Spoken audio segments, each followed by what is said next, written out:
یہ ایک جذباتی اور پراسرار کہانی ہے جو ایک چھوٹی بچی اور اس کے خیالی دوست کے گرد گھومتی ہے۔ بچپن کی معصومیت، تنہائی اور تخیل کی طاقت کو اجاگر کرتی یہ کہانی ہے۔ ایک ایسے تعلق کی تصویر کشی کرتی ہے جو بظاہر غیر حقیقی ہے مگر ایک بچے کی دنیا میں بہت معنی رکھتا ہے۔ ڈارس ہرکھانی کا آغاز 6 سالہ نور ایک معصوم، شرارتی اور ذہین بچی ہے جو اپنی دنیا میں مگن رہتی ہے۔ وہ ایک درمیانے درجے کے شہر میں اپنے والدین کے ساتھ رہتی ہے۔ نور کے والد ایک مصروف کاروباری شخصیت ہیں اور اکثر کام میں مشغول رہتے ہیں، جبکہ اس کی ماں ایک گھریلو خاتون ہے جو گھر اور نور کی دیکھ بھال کرتی ہے۔ نور کی کوئی بہن یا بھائی نہیں، اس لیے وہ اکثر خود کو تنہا محسوس کرتی ہے۔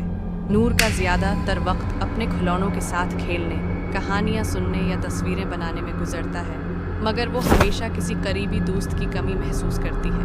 وہ چاہتی ہے کہ کوئی اس کے ساتھ کھیلے، اس کی باتیں سنے اور اس کی تخلیقی دنیا میں اس کا ساتھی بنے۔ اس نئے دوست کی آمد ہم ایک دن نور اپنی ماں کے ساتھ پارک میں جاتی ہے۔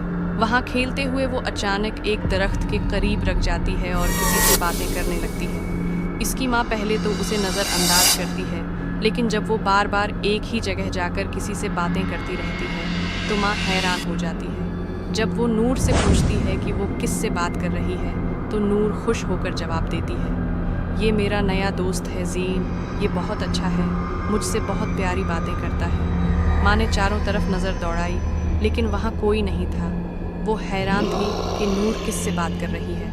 شروع میں ماں نے سوچا کہ شاید نور مذاق کر رہی ہے یا صرف اپنے تخیل میں کوئی کردار بنا لیا ہے۔ نور اور زین کی دوستی۔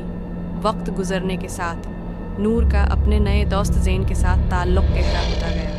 وہ دن بھر زین سے باتیں کرتی، اس کے لیے کھانے کا حصہ رکھتی اور اپنے والدین کو اس کے بارے میں دلچسپ قصے سناتی۔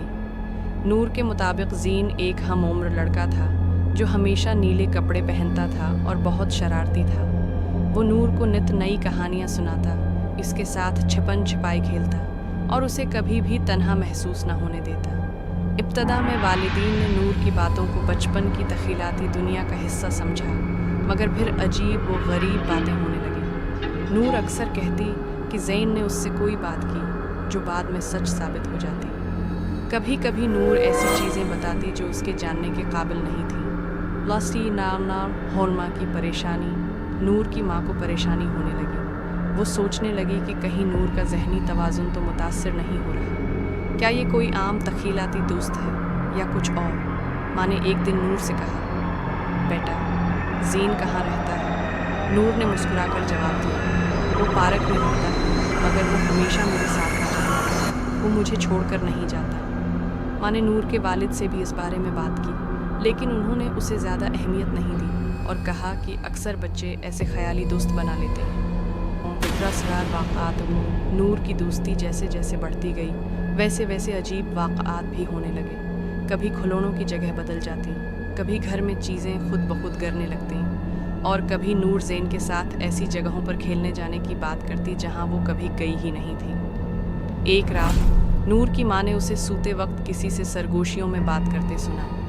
جب وہ کمرے میں گئی تو نور نے کہا، ماں زین کہہ رہا ہے کہ میں جب چھوٹی تھی تو میں ایک بار سیڑھیوں سے گری تھی مگر مجھے تو یاد نہیں۔ یہ سن کر ماں حیران رہ گئی کیونکہ یہ بات صرف ماں اور والد کو معلوم تھی۔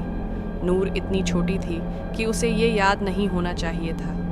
ان زین کا ماضی۔ نور کی ماں نے معاملے کی گہرائی میں جانے کا فیصلہ کیا۔ اس نے پارک کے پرانے لوگوں سے بات کی تو انہیں معلوم ہوا کہ کئی سال پہلے ایک چھوٹا لڑکا جس کا نام زین تھا اسی جگہ کھیلتے ہوئے ایک حادثے میں چل بسا تھا۔ یہ سن کر نور کی ماں کانپ گئی۔ کیا نور کا خیالی دوست حقیقت میں کسی اور دنیا سے تھا؟ کیا وہ واقعی موجود تھا؟ نور کی جدائی۔ ماں نے نور کو نرمی سے سمجھانے کی کوشش کی کہ زین اب اسے نہیں ملے گا مگر نور نہیں مانی۔ ایک دن ماں نے نور کو پارک میں لے جا کر کہا، بیٹا زین اب آرام کرنا چاہتا ہے، ہمیں اسے سکون سے جانے دینا چاہیے۔ نور پہلے تو بہت روئی لیکن پھر آہستہ آہستہ زین کی باتیں کم ہونے لگیں۔ کچھ ہفتوں بعد نور نے زین کا ذکر کرنا بالکل چھوڑ دیا۔ اختتام۔ یہ کہانی ایک معصوم بچی کی غیر معمولی دوستی کی ہے جو تنہائی سے جنم لیتی ہے اور حقیقت و تخیل کی سرحدوں کو مٹا دیتی ہے۔